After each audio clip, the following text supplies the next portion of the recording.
सरस्वती नमस्तुभ्यं वरदे कामरूपिणी विद्यारम्भं करिष्यामि सिद्धिर्भवतु मे सदा। द्वादशांगमयी सरस्वती माता की कृपा प्रसाद से सरस्वती की प्रतिमूर्ति पूज्य गणी ज्ञानमती माता की छत्र छाया में आप सब ज्ञान का अर्जन कर रहे हैं। छह ढाला के माध्यम से जैन सिद्धांत को, अर्थात जिसके अंदर चारों ही अनुयोग समाविष्ट हैं, प्रथमानुयोग, करणानुयोग, चरणानुयोग और द्रव्यानुयोग, इनमें पारंगत होने के लिए और अपने जीवन के अंदर ज्ञान को आचरण के रूप में उतारने के लिए छह ढाला ग्रंथ बहुत ही प्रचलित हुआ है। उसमें तृतीय ढाल चल रही है और आप सबको 3 ढाल की परीक्षा 1 जून को देना है। 1 जून रविवार है, दिन में 3:30 बजे छह ढाला के 3 अध्याय 3 ढाल की परीक्षा जैसे पूर्व की परीक्षाएं देते आ रहे हैं, आप एक दूसरे को सूचित करें और सभी लोग छह ढाला की 3 ढाल की परीक्षा में भाग लेकर उत्तीर्णता प्राप्त कीजिए।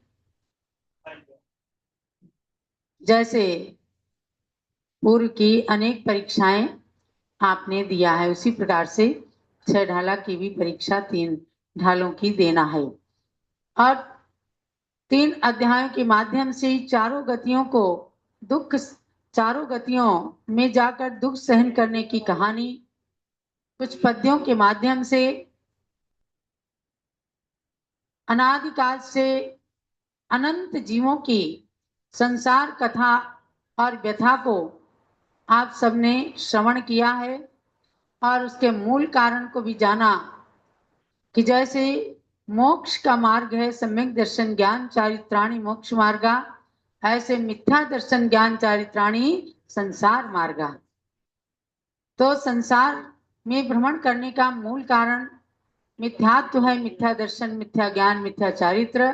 उससे हट करके सम्यक्त की ओर आ करके रत्नत्रय को धारण करने की जो प्रेरणाएं दी गई हैं, उसी में से आज हम 7 तत्वों में से मोक्ष तत्व का लक्षण जानेंगे। जीव, अजीव, आश्रव, बंध, संवर, निद्रा और मोक्ष, ये 7 तत्व हैं। इन्हीं में पुण्य और पाप मिलाए जाते हैं तो 9 पदार्थ बन जाते हैं। जो भी हैं, इन 7 तत्वों की बात जानी कि इसलिए विशेष रूप से बताई है कि जो जिनेंद्र भगवान ने जिस तत्व का जैसा वर्णन किया है, उस तत्व का उसी रूप में श्रद्धान करना सम्यक दर्शन है। और 6 तत्वों के बारे में बताया जा चुका कि कैसे कैसे कर्म आते हैं, वह आश्रव है, कैसे आते हुए कर्मों को रोका जाता है, संवर है, और कैसे पुराने कर्म निर्जीर्ण होते हैं और नए शुभ कर्मों का बंद करने के लिए जो पुराने कर्मों की निर्जरा होती है, निर्जरा तत्व के बारे में हम मोक्ष को जानना है। तो श्लोक नंबर 10 पर आइएगा, तृतीय ढाल में। सकल कर्म ते रहित अवस्था सो शिव थिर सुखकारी, यह विधि जो सरधा तत्वन की सो समिकित व्यवहारी। देव जिनेन्द्र गुरु परिग्रह बिन धर्म दया जुत सारो, ये हुमान समिकित को कारण अष्ट अंग जुत धारो। इन 4 लाइनों में बहुत सारी बात पंडित दौलत राम जी ने बता दिया। निर्जरा का मतलब था कर्मों का एक देश झड़ जाना और बाकी कर्म अभी रहते हैं, वह निर्जरा है। और मोक्ष का मतलब है सकल कर्म ते रहित अवस्था, संपूर्ण कर्म।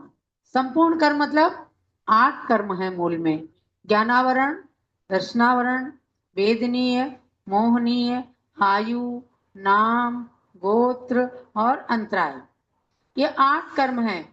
और इन 8 कर्मों के भेद प्रभेद करते हैं तो 148 कर्म हो जाते हैं। और नाना जीवों की अपेक्षा इनके असंख्यात भेद भी हो जाते हैं।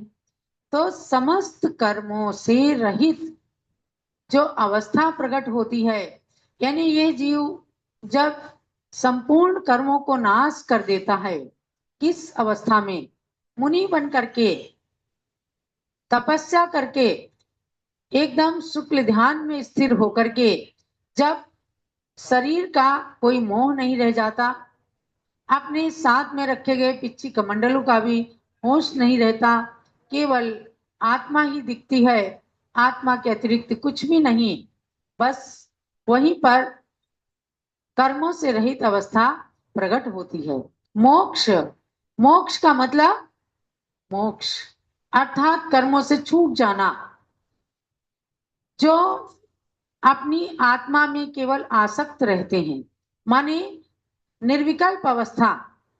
यहां तक इष्टोपदेश के अंदर कहा गया, यस्य मोक्षेपि न आकांक्षा स मोक्षमधिगच्छति, जिसको मोक्ष की भी आकांक्षा नहीं रहती, मैं मोक्ष प्राप्त करूंगा, मुझे मोक्ष प्राप्त करना है, मैं इसलिए ध्यान में बैठा, ये भी नहीं, सारी इच्छाओं से रहित हो जाते हैं। बस केवल आत्मा भिन्न है, शरीर भिन्न है, मेरी आत्मा भगवान आत्मा है, और वह चिंतन एकाग्र ध्यान से सहित हो जाता है। उत्तम समन्वय से एकाग्र चिंता निरोधो ध्यान मांतर मुहूर्तात्, वह ध्यान, उत्कृष्ट ध्यान जो होता है, अंतर मुहूर्त ही उसके लिए पर्याप्त है, और वह उत्तम संगनन वाले को होता है, एकाग्र चिंता निरोध रूप होता है। तो ऐसे ध्यान में बैठ करके अंतर मुहूर्त में कर्मों की सारी निर्जरा कर देते हैं, और आत्मा संपूर्ण कर्मों से खाली होकर बिल्कुल हल्का हो जाता है। फिर वह ऊर्ध्वगमन करता है, और जो ऊर्ध्वगमन है वही मोक्ष को ले जाने वाला है। वह मोक्ष की गति कही गई, एक समया विग्रहा, एक समय वाली गति, बस सीधे एरंड के बीज के समान। एरंड का बीज जैसे फूटता है, निकलता है जब, तो एकदम ऊपर को उछलता है। इसी प्रकार से आत्मा जब एकदम शुद्ध हो जाती है, हल्की हो जाती है, तो शरीर से निकलकर और जाकर के सिद्धालय में विराजमान हो जाती है। यही अवस्था सकल कर्म से रहित अवस्था कही जाती है। फिर उसके बाद जब कर्म छूट जाते हैं, तो दिगंबर जैन सिद्धांत के अनुसार मोक्ष होने के बाद कोई जीव संसार में नहीं आता। मोक्ष जाने के बाद फिर कोई जीव संसार में आकर अवतार नहीं लेता। ऐसे अनंत अनंत जीव मोक्ष में जा चुके हैं। कोई कहेगा कि जब अनंतानंत जीव ही संसार में है और अनंतानंत जीव मोक्ष में पहुंच गए, तो संसार खाली हो जाएगा एक दिन। खाली नहीं होता, अनंतानंत जीवों से ये संसार भरा हुआ है, और अनंतानंत जीव मोक्ष को प्राप्त कर चुके, क्योंकि सृष्टि अनादि है, अनंत है, सृष्टि भी चलती चली रहेगी और मोक्ष की अवस्था भी चलती रहेगी। तो उसको कहा सो शिव थिर सुखकारी, वही स्थिर सुख को प्रदान करने वाली मोक्ष की अवस्था, जिसे शिव, निर्वाण, मोक्ष इन शब्दों से जाना गया है, परम सुखकारी है, जिस सुख के बाद कभी भी दुख नहीं आता।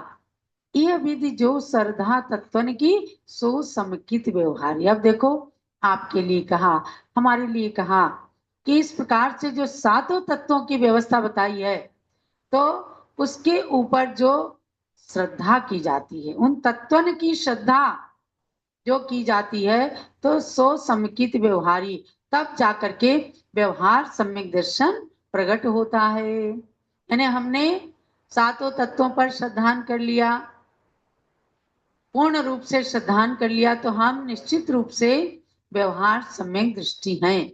यही बात इसके अंदर कही गई है।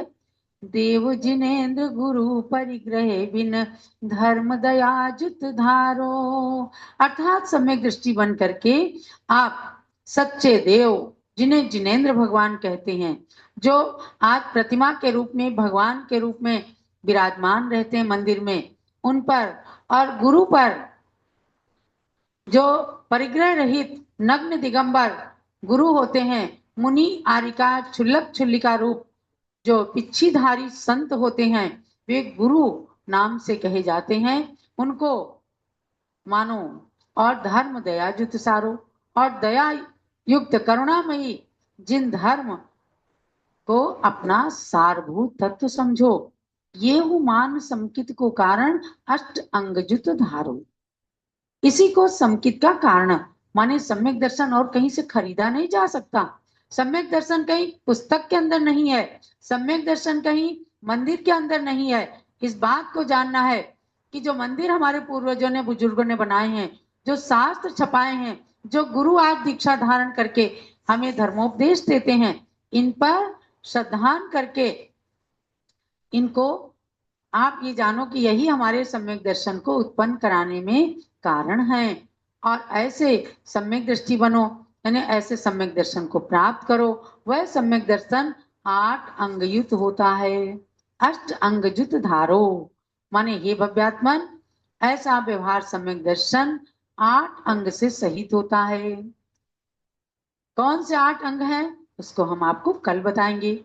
आज आपको इतना ही जानना है कि जिनेन्द्र भगवान, परिग्रह रहित गुरु, दया सहित धर्म, इन पर श्रद्धान करना, इनको मानना, तो अपने दृढ़ सम्यक दर्शन का परिचय देना है। और वह सम्यक दर्शन 8 अंग से सहित होता है। उन 8 अंगों को जान करके हमें भी 8 अंगों का पालन करना है। यही आज के स्वाध्याय का सार है।